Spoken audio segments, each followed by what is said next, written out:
Cases of Cyclospora continue to spread across the country and right here in the coastal bend. You know this gentleman right here, Dr. Eric Baggerman, joining us. Thank you so much for coming in this morning. When you saw that Nueces County making up a fourth of cases in Texas, Roughly a fourth of the cases in Texas. how did that hit you as a doctor? Because it's so rare to see this, and it's not life or death. This is just a real bad inconvenience for the Bad gut. inconvenience, and it's not surprising that a space becomes one of the sites that has a higher number of cases, and it turns out it's our county.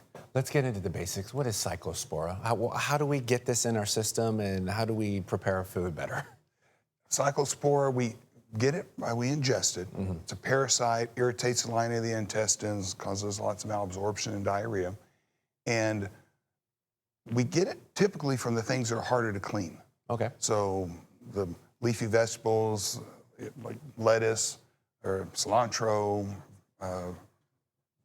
some of the fruits like raspberries, things are just hard to clean. We get it in, and then it can live with us for a long time. Okay. And which causes, when you hear these month of diarrhea, if it's not treated, it's because it's a parasite, not just a virus. Okay, so it's not just a matter of letting it pass your system. It kind of sets up shop inside. It sets up shop for a bit. That's a good way to look at it. I was going to say, you mentioned the cilantro and some of the heavier leafy greens, and those are kind of staples for our blended Tex-Mex diet, if you will. A lot of those are in my household right now, and it makes me wonder, do I need to go into my kitchen and take out some of those and make sure I wash them extra?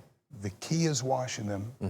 Do a good wash job, or cook, right? If we cook it to a high temperature, a good 160 degrees or so, it kills it. Okay. And so washing both the food you eat, your hands, and cooking is a good prevention.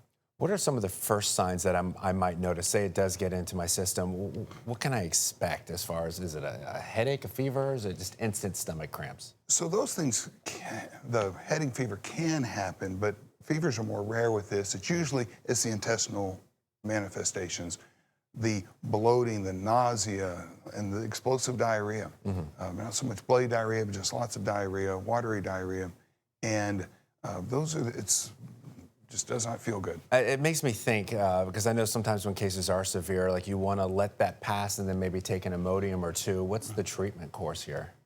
Treatment is antibiotic for this one. In particular, Bactrim is the one most common, or best for this illness. And that helps it clear up. It usually takes anywhere from 2 days to 2 weeks for really the symptoms to kick in after you've ingested it.